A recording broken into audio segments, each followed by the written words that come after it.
J'ai lu Bonjour à tous, je suis ravie de vous retrouver. J'ai lu le dernier bouquin de Boris Cyrulnik, hein, qui est pédopsychiatre reconnu, et j'en parle souvent, le spécialiste de la résilience. Et en fait, il parle de la différence entre l'amour et l'attachement. Et pour qu'une histoire d'amour euh, se transforme et qu'on puisse construire quelque chose, ça passe par l'attachement. En fait, ça stimule deux fonctions du cerveau complètement différentes, deux fonctions neurophysiologiques complètement différentes. Ça veut dire que quand on tombe amoureux, c'est une évidence, c'est un shoot de substances hormonales du bonheur. On ne réfléchit pas, ça s'appelle les 1000 jours, ça s'appelle la lune de miel, ça s'appelle 3 ans. Le problème, c'est que si on n'en fait rien, ça peut pas, on ne peut pas construire quelque chose derrière avec un avenir. Pour qu'il y ait un avenir, il faut qu'il y ait de l'attachement, et pour qu'il y ait de l'attachement, il faut qu'il y ait de la durée. Si vous voulez, quand on se rencontre sur les réseaux sociaux, ça fait monter le soufflet, là, voilà, ça fait, hein, mais ça redescend en fait aussi vite.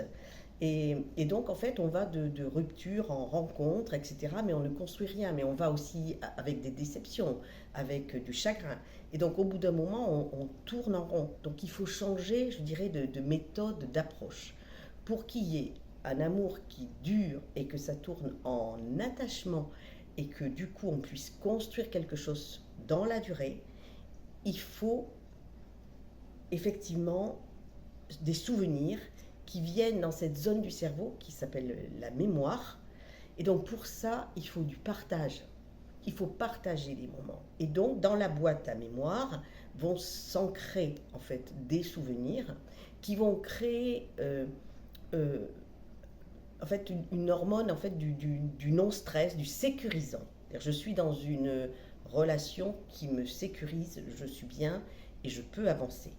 Et plus vous partagerez de moments ensemble, plus cette boîte à mémoire va se remplir pour l'un et pour l'autre et va faire que vous avez envie d'avancer ensemble, de construire ensemble parce que vous avez des souvenirs ensemble. Et ça permet aussi dans les périodes difficiles de se rappeler des bons moments, de faire remonter des émotions et du coup de discuter et de se redonner une autre chance.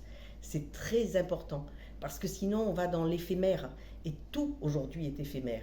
Et on se rend compte en fait que les gens qui ont finalement beaucoup plus de choses qu'avant, beaucoup plus malgré tout on ne vit pas en 1900. Hein. Alors même si c'est compliqué aujourd'hui, on a quand même plein de choses pour nous.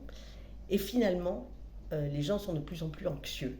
Donc il faut travailler là-dessus pour essayer de faire retomber ce stress, faire retomber cette anxiété, et en particulier dans le couple, pour pouvoir créer quelque chose. J'adore ce Boris Cyrulnik, il m'apprend toujours beaucoup de choses. Et effectivement, je crois que c'est très très important. Donc ne restez pas à vous parler sur les réseaux sociaux pendant des mois, ça ne donnera rien. Sortez de là, sortez des applis, etc. Vous rencontrez quelqu'un sur une appli, mais vite, vous vous donnez rendez-vous pour boire un pot, et ainsi de suite, et aller faire une balade, etc., etc., pour avoir une chance de construire quelque chose et de sortir de ce cycle infernal des rencontres éphémères. Voilà, je vous souhaite une très bonne journée. Au revoir.